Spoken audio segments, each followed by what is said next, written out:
Fala galera, sejam muito bem-vindos a mais um episódio do quadro Enem com a Geografia. E hoje nós vamos desvendar o que é tempo e clima, esse assunto que é muito comentado, principalmente nos vestibulares do Brasil.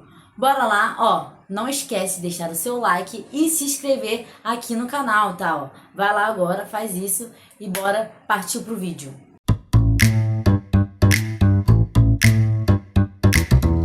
Vamos entender primeiramente a diferença crucial entre tempo e clima.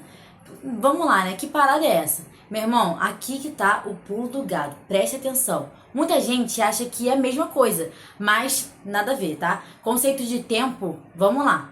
O tempo é o estado momentâneo da atmosfera. Tipo assim, pensa no seu humor. Seu humor de manhã vai estar de um jeito. Você vai estar mal-humorado, chato, não sei o quê. E de tarde você tá, tipo, tranquilão, de boaça. Então é isso. É essa mudança rápida, tipo do dia pra noite. Tranquilo? Beleza? Como tá o tempo hoje? A resposta é, tipo, está chuvoso, está ensolarado. Então isso está relacionado à previsão do tempo que a gente vê até mesmo no jornal. Com relação ao conceito de clima, é diferente, galera. É a associação habitual dos tipos de tempo em um lugar. Pensa na sua personalidade, por exemplo. É algo de longo prazo, tá, galera? Estudado por mais de 30 anos, inclusive. E se eu digo, por exemplo, o clima da Amazônia é equatorial, quente e úmido, o clima é o padrão, é a média. Então se liga, não se diz o clima hoje está quente, né? Clima ensolarado, né? Não fala isso, gente. O certo é o tempo hoje está quente. Se ligou? Beleza? Vamos lá para os elementos climáticos. Que parada é essa? Vamos lá. São que são medidos, beleza? Os elementos climáticos são as características que a gente mede para saber como o tempo está e em longo prazo, qual que é o clima, beleza? Então vamos lá entender quais são os elementos climáticos. Temperatura é a quantidade de calor na atmosfera, que varia ao longo do dia e do ano. Umidade é a quantidade de vapor de água no ar. E no caso da pressão atmosférica, a gente vai ter a relação do peso da coluna de ar sobre a superfície. É inversamente proporcional à temperatura. Ar quente sobe, pressão baixa. Ar frio desce, pressão alta. Beleza? Com relação à precipitação, que também é um elemento climático, a queda de água no estado líquido ou sólido, beleza? Ou seja, a chuva, galera, precipitação, pluviosidade, tranquilo? O que define o clima também ao longo do ano. Outra questão muito importante, galera, que vocês têm que gravar são os fatores climáticos, o que causa essa variação. Vamos lá, os elementos são as características, mas o que determina por que o clima do Rio e de São Paulo, por exemplo, são diferentes, né? O que determina é isso, são os fatores climáticos, tá?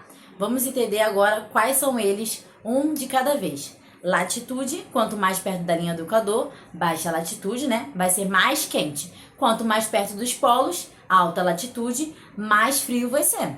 É o fator brabo que divide a Terra, né, em zonas térmicas, né, tropical, temperada e polar. Beleza? Tranquilo? A altitude também vai ser um desses fatores, tá? Quanto maior a altitude, menor a temperatura, beleza? Então, uma montanha lá no alto, você vai sentir muito mais frio. O ar fica mais rarefeito, né, e absorve menos calor nessa região. Por isso, a gente tem as cidades na serra são mais frias do que no litoral. Também é um exemplo, tranquilo? Outro fator é maritimidade e continentalidade, fator de amplitude térmica, perto do mar, né? Então, quando está perto do mar, a água regula essa temperatura, beleza? Então, por isso que aqui no Rio, ó, é sussa, tranquilaço, o clima é de boaça, diferente de São Paulo, né, gente? Que é muito melhor o Rio de Janeiro em relação a isso, né? Vamos combinar daqui, eu e você, né? Vamos lá. Outra questão é a massa de ar, galera, que é uma parada muito importante pra gente poder entender também essas questões de clima e tempo, tá? São os grandes volumes de ar com características próprias, quente, frio, úmido e seco, e que se movem, né, influenciam o tempo e o clima das regiões, beleza? Outro fator também é o relevo e as correntes marítimas, tá? O relevo pode barrar a passagem das massas de ar, né? Que são as chuvas orográficas. Outro conceito que nós podemos falar aí sobre depois.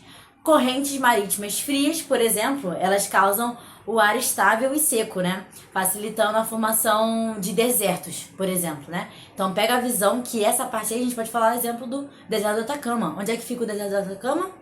Bota aqui nos comentários, hein? Vamos lá. Então, agora vamos partir para a parte do resumo desse vídeo aqui para você entender tudinho sobre o que a gente falou sobre tempo e clima.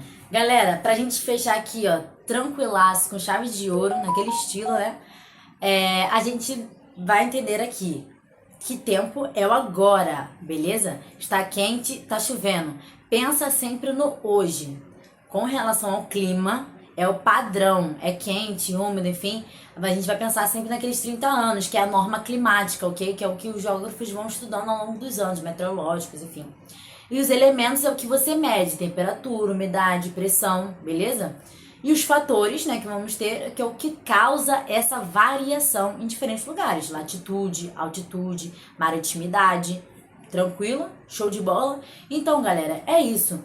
Não esqueçam desses conceitos, tá? São tão importantes pra gente poder entender tempo e clima. E bora lá fazer duas questõezinhas antes de a gente encerrar esse vídeo. Questõezinhas do Enem que já foram passadas. Bora lá, galera. Bora lá para a primeira questão Enem que caiu no ano de 2023. Antes, você aí pode dar uma pausa no vídeo, ler a questão, fazê-la e depois vem comigo que é sucesso. Bora lá. Belém é cercada por rios, mas é água que vem lá de cima que altera o ritmo na cidade. Quem vive na capital paraense sempre sai de casa com uma dúvida e uma certeza. Sabe que vai chover, mas não sabe quando. No Pará é assim, ou você marca o encontro antes ou depois da chuva, conta um morador. É quase sempre assim o ano inteiro. Os moradores costumam dizer que só existem duas estações no ano na região. A que chove pouco e a que chove muito. Não tem hora para chover, constata uma moradora.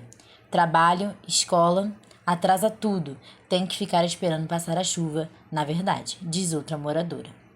Qual fator geográfico favorece a condição climática da cidade citada no texto? Então, lembre-se sempre de marcar o que quer no comando e depois ler o texto, avaliar o mapa, enfim, o que está sendo colocado na questão. Agora, falando sobre as alternativas, né? A gente tem a letra A falando sobre latitude, letra B falando sobre altitude, letra C falando sobre insolação, D, continentalidade e E sobre refletividade. O que acontece, né, galera? A partir do momento que a gente olha essas alternativas, a gente vai parar para pensar sobre a cidade de Belém, beleza? Então, você pensou sobre a localidade, sobre a região, sobre essa questão da altitude, tudo que está sendo dito, você já vai conseguir matar essa questão fácil, fácil. Assim como seriam algumas outras cidades brasileiras, tá? Principalmente porque essas questões trazem realmente cidades conhecidas, ok? Então, bora lá entender um pouco mais sobre a cidade de Belém. Letra A, baixa latitude. Sim, galera, Belém, né, do Pará, está localizado em região de baixa latitude. Lembre-se que Belém é uma região, né, no caso, é uma cidade que está localizada numa região equatorial, ok? Ou seja, que está ali próximo à linha do Equador, ok? Letra B, elevada altitude. Não, né, galera? Nós sabemos que Belém é uma cidade baixa, né? A gente tem ali rios próximos, por exemplo, o Rio Amazonas, inclusive. Então, a gente tem uma região bem próxima ao nível do mar, ok? Fraca insolação. Não, né, galera? Como eu acabei de falar, né? A gente tá falando sobre a cidade de Belém, uma região equatoriana. Então, realmente, a gente tem aí uma alta insolação, ok? Letra D, forte continentalidade. Também não, né? A cidade de Belém, ela fica localizada próxima à região litorânea, ok? Próxima a rios, enfim, dessa região. A letra E para falar sobre acentuada refletividade. Também não, tá? A cidade de Belém, né? No caso, cidades, lugares que teriam alta, acentuada refletividade seriam regiões principalmente que tem neve, né? Limpa, bem seca, e aí que consegue ter essa acentuada refletividade. Gabarito da questão, então, letra A, baixa latitude, beleza? Bora para a próxima. Questão Enem de 2017, bora lá que essa é das antigas, hein? Será que é antiga, gente? É do meu ano, tá? Eu fiz vestibular nesse ano, olha só que loucura. Vamos lá. Agora eu tô aqui, gente, fazendo vídeo pro YouTube. Vamos lá. Bom, no dia em que foram colhidos os dados meteorológicos apresentados, qual fator climático foi determinante para explicar os índices de umidade relativa do ar nas regiões Nordeste e Sul?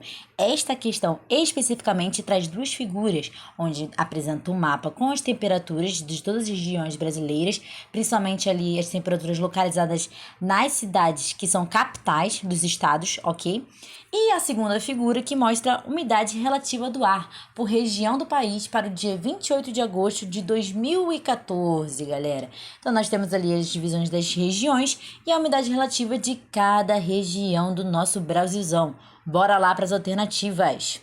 Dá aquela pausa aí para poder fazer a questão e vem comigo. Alternativas. Letra A. Altitude que forma barreiras naturais. Vamos lá. A altitude, galera, até pode influenciar pontualmente nessa questão, tá? Mas dificilmente ela é um fator determinante para explicar a diferença de umidade em toda a região, beleza? Letra B. Vegetação que afeta a incidência solar. Bom, a vegetação, galera, influencia a umidade local, né? Através da evapotranspiração, mas não é o principal fator climático que causa chuvas ou secas regionais em uma data específica, tá, galera? Observem isso, fiquem ligados no gráfico, tá? A gente tem ali, obviamente, os fatores climáticos acontecendo, mas a gente vai ter o principal. Qual é? Qual que será? Letra C. Massas de ar que provocam precipitações. As massas de ar, elas realmente são o principal fator que determina as condições de tempo e clima de uma região, especialmente a umidade e as chuvas. Massas de ar úmidas, como a massa polar atlântica, que chega ao sul no inverno, ou secas, né, como a massa de ar tropical, galera, a tropical atlântica continental, ou mesmo até a frente fria que chega seca ao nordeste. Elas vão explicar perfeitamente a diferença na umidade relativa. Então, essa é a resposta da nossa questão. Vamos olhar a opção D e a E. Letra D. Correntes marítimas que atuam na troca de calor. Bom, as correntes elas vão influenciar também, tá? Mas o efeito direto e imediato dessas correntes, galera, é com relação... mais explicado, né, no caso, pelas massas de ar que carregam essa umidade, tá? Então, letra D, não. Letra E, continentalidade, que influencia na amplitude da temperatura.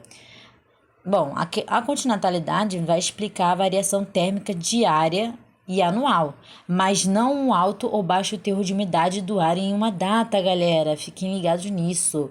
Por isso, a nossa alternativa correta, nosso gabarito da questão é a letra C. É isso, galera. Agora, com certeza, você aí está se sentindo um pouco mais preparado para falar sobre tempo e clima. Não só no seu dia a dia, mas com certeza na sua prova que você vai fazer nesse final de ano. Beleza? Então, galera, se liguem aqui no canal, não deixem de se inscrever aqui, deixem seu like, seus comentários e sigam-me nas redes sociais. Valeu, até o próximo vídeo!